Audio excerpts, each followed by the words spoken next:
We just spent an entire season with people complaining about balance issues and what heroes are good and what heroes are bad in Marvel Rivals.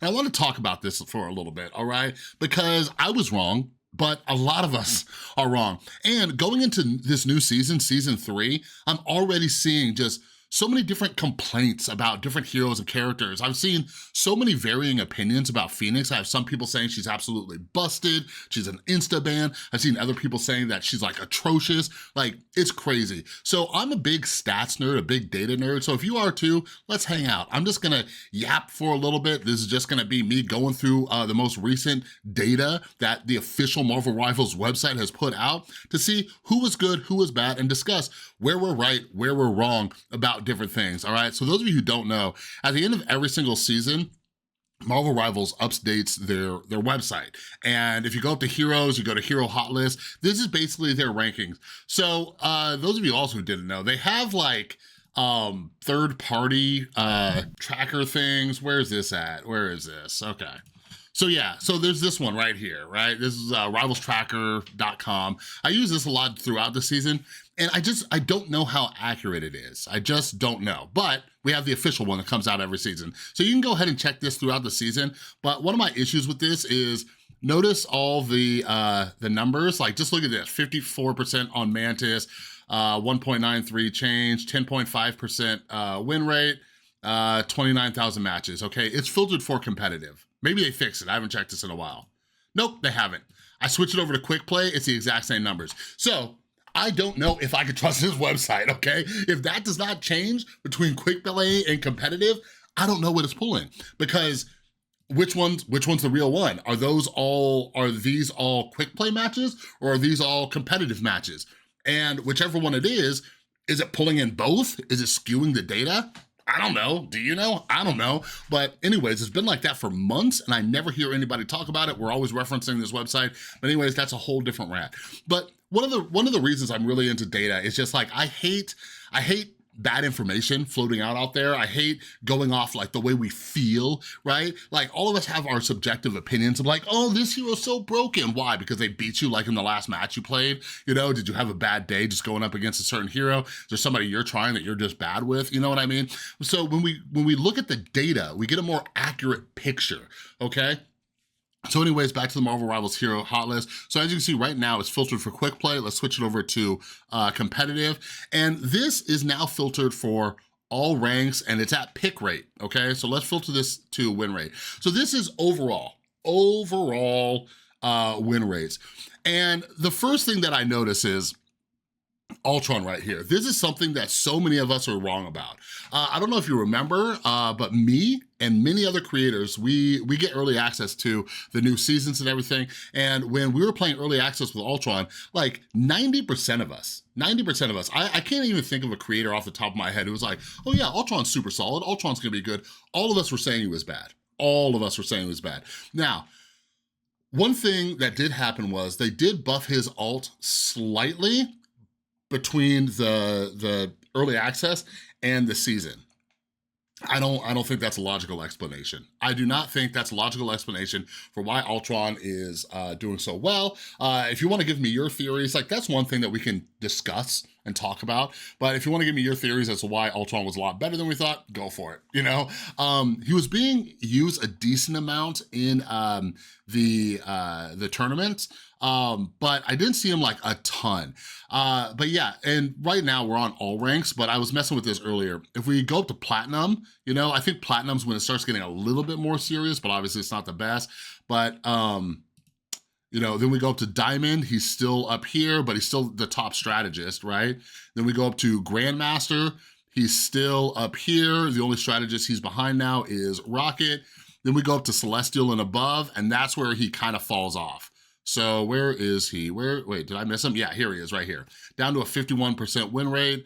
But is he behind? Yeah. So we have Rocket and Mantis above him as strategists. So yeah, I think that's really interesting. And one of the reasons I want to hop on and make this video too is when so many of us are complaining about balance changes, like we act like our opinion is the word of God.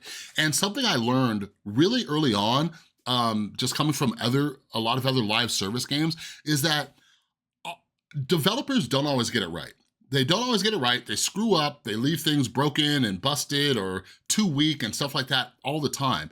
But at the end of the day, I know that most of the time, the majority of the time, they know so much better than us, okay? Like if we were able to vote on balance changes and the devs just did not use their professional opinions on anything, and we were just to vote on balance changes, just about every single game out there would be an absolute hot pile of garbage because we're wrong so often about things, saying things are too weak, saying things are too strong. That moves me into the next thing that I wanted to talk about when I was glancing at these stats.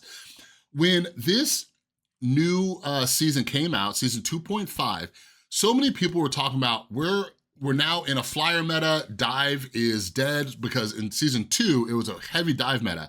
As somebody who main strategist, I hated it. I hate dive so much, it's a pain to deal with. And as you can see right here, who are the top two? The top two characters overall, Magik and Black Panther, okay? Magik and Black Panther, again, we're filtered for all. Let's go up to Diamond. Black Panther and Magik, top duelists. All right, by the way, I love seeing Penny up here. Black Panther and Magik. We go up to Grandmaster. Magik, Black Panther, top duelist. We go to Celestial and above. And Magik still on top. Black Panther is right here. So out of all the duelists, the only other duelist above Black Panther is Wolverine, okay? So, and like, these are things that like you should start thinking about too. Like, look at these, look at the pick rates, right? And I don't think, so this website does not show the ban rate, but like, I don't think a bunch of people are banning Black Panther and that's why he's up. It's because people psychologically think these characters are bad. And like, the other thing, like, so I constantly see people showing clips of like these like divers like Black Panther and stuff, and there's like, he needs to be buffed. Can you buff him? Will you buff Black Panther? What's wrong with these devs? Why won't they just buff Black Panther? He's so weak. And they show some clip of Black Panther just not getting kills, you know, doing his freaking just going back and forth and stuff, and they're screaming at the devs. These devs don't know what they're doing. Why won't they just buff Black Panther? And it's like, well, clearly you're wrong. Clearly you're wrong about this, because Black Panther is sitting up here, Celestial and above. He is the third highest duelist at a 52.4% win rate. And then, you know, we go to Grandmaster, he's sitting at a 54.7% win rate. Like, what do you mean? What do you mean? Like, I literally had to mute this creator who's like a Black Panther main, because every single time he shows up on my Twitter feed, it's a clip of him playing Black Panther, not getting kills, and saying like, just like how big of a joke it is that like Black Panther is so weak and why don't they buff him? You know, and it's just like, you're wrong. you're clearly wrong about this. This is objective data. Now, the other thing is, I had somebody, and this happens all the time because I'm a data nerd and I turn to the stats to help form my opinions. But in like the Marvel Rivals Twitter group, I had somebody being like, oh, yeah, you're going off win rates. Enough said. Enough said. If you think the win rate is what matters. And it's like, listen.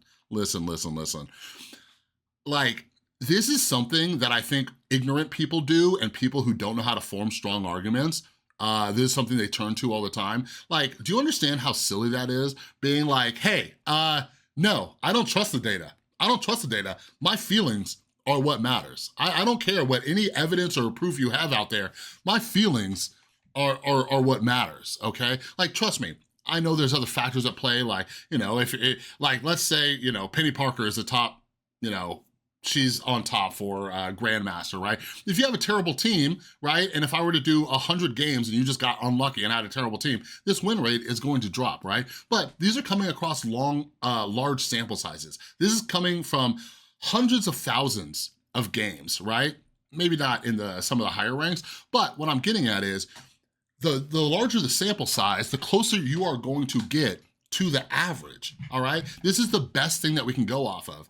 The hard data will always, 1000% of the time, trump your feelings. I don't care if you play all day. I don't care if Black Panther is your main. I don't care if he's the only character you've been playing since global launch and you say, I think he's bad. It does not matter. It does not matter because the data does not agree with you, okay? So anyways, I just want to rant about that for a little bit because people are like, oh, dive meta's dead and blah, blah, blah, blah, blah. They killed all the divers. And that's just clearly not the case. So much of this is psychological. In fact, here's what you all need to do. And I think this is like going to be one of the biggest helps to you, right? Go over to the AIM Labs YouTube channel, okay? They have been doing some interviews over there. Let's see if I can pull it up. Let's see. Let's go over to the AIM Labs channel because I just saw a great interview. Here it is. So this right here, I suggest all of you go watch it. This is AIM Labs doing an interview with Line Pro. He's a pro player. God, I forgot what team he's playing on. But he like started in like League of Legends, and I think he played like, yeah, he played Overwatch, he played Valorant, and now he's like one of the top EU players in Marvel Rivals. He's been on, you know, top teams. He's been a captain and a coach. And basically, in the interview, he discusses how much of this is just psychological. He talks about how like he was like topping out like in like AIM Labs, practicing his aim and stuff like that. And he's like, you know what, maybe my eyes are bad. And he thought his eyes were bad, right? And he went to the eye doctor, and the eye doctor was like, dude, your eyes are fine. And once he found out his eyes were fine, he went back home, started playing again, and now that that false belief was out of his head, he started beating his own personal records. And what I'm getting at is, so many of us just have these crazy psychological blocks, and we refuse to think of any kind of like alternative explanations, right? Like, hey, maybe I'm wrong about this. And that's the other reason I'm making this video. Maybe this is something that you can look at and it'll give you that Line Pro experience, right? It'll help you snap out of it. So like, for example, as somebody who main strategist, and I'm like, you know, I was one of the people saying Ultron was bad. I look at this and it's okay. Like, one of the best things you could do as a human being is just be like, as an adult, is be like, hey, clearly I was wrong. I'm wrong about this. So what's the alternative explanation? It's something we don't want to hear. Maybe I just suck with that hero. Is that possible? Is that the case? You know? But anyways, here, let's take a look at some of these other heroes before we wrap it up. I've also seen a lot of people saying like Thor, like, God, when the new balance updates came out, they're like, oh my God, no Thor buffs, right? Like, Thor's sitting in the middle of the pack here at Grandmaster, right? Celestial and above, let's see, where's Thor at? Does he fall off a cliff? He's still higher than a lot of the other Vanguards, you know? And it's weird too, like seeing people like, oh my God, they never buffed Thor. Like, Thor's gotten like a few buffs recently, right? They even like they changed how his kit works, you know? And they also just made it recently, I think it's season 3, yeah, this newest season, where you can cancel his awakening rune and stuff, which is something we've all like wanted, you know? Here's something else I want to check. Let's check out Strategist real quick. So Cloak and Dagger, they're ones that I have this like weird blind spot for. I think it's just because I love playing them and they were like the first hero I got to Lord. But yeah, I saw them a lot in the tournament. And they're just, okay, there's that Celestial and above. Let's check maybe Grandmaster. Yeah, still bad. They're constantly at the bottom, you know? Luna Snow, interesting. So we do have to take in ban rates into consideration. I believe Luna Snow is one of the most banned heroes in the game, but we also have to take into consideration. So when we look at the data here, right, and I'm not a math guru, I just know basic statistics and ways to look at this stuff in different angles. It's something I'm trying to promote to all of you guys, right? So Luna Snow, really high ban rate, right? But that means when she's not banned, there's games happening. So my question then is, well, if she's so good, why isn't this higher? Okay, so let's say we have 10 games. We have 10 games and Luna Snow is banned in 7 of them. But if she was so good and so broken in those other 3 games, why aren't there wins? Like, if she was so busted in those 3 games, why isn't there a 100% win rate? Because then the win rate would show 100%. You see what I mean? She's banned in 7, so we have no data. Then we have 3 where she wins all of them. All right, well, let's take 100. Let's say she's banned in half of them, all right? Well, if she wins the other 50, or if she wins, even 40 out of those 50, that's still a super high win rate. Hope you're following me here. So now I'm wondering, why is this not higher? When she is picked, why isn't it higher? So it does show that her pick rate is 14%. So if we filter this and look at pick rate, she does have the third highest pick rate. So this is Grandmaster. Let's check Celestial above. There you go. Her pick rate is 22.4% when you go to Celestial above, meaning psychologically they think she's like the best, strategist to have, but this is pick rate. So people pick her the most when she's able to be picked, but her win rate is down here, all right? So she's above these other ones, but still, it's not the best.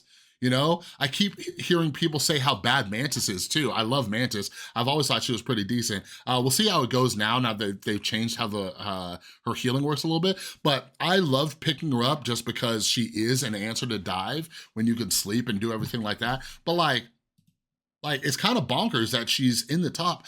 But yeah, this has gone, long enough. It's been about 15 minutes, but I just really want to beat this into you guys' head. Like, go check out the stats, go check out the data, and just give yourself the ability to say, maybe I was wrong. Maybe I was wrong. Not only do I think this will help you get better at Marvel Rivals, I promise you, I just turned 40 years old and I wish I learned this lesson when I was younger. It will make you a better human being. When you develop the ability to say, maybe I was wrong, your life gets so much easier. Just a little bit of that intellectual humility to say, maybe I was wrong, it'll be life-changing for you. And guess what? People will like you a lot more. Nobody likes hanging around the person who's like, I'm always right, I'm never wrong. And then they start doing mental backflips to explain why they're right, blah, blah. I guarantee there's people down in the comments doing it right now.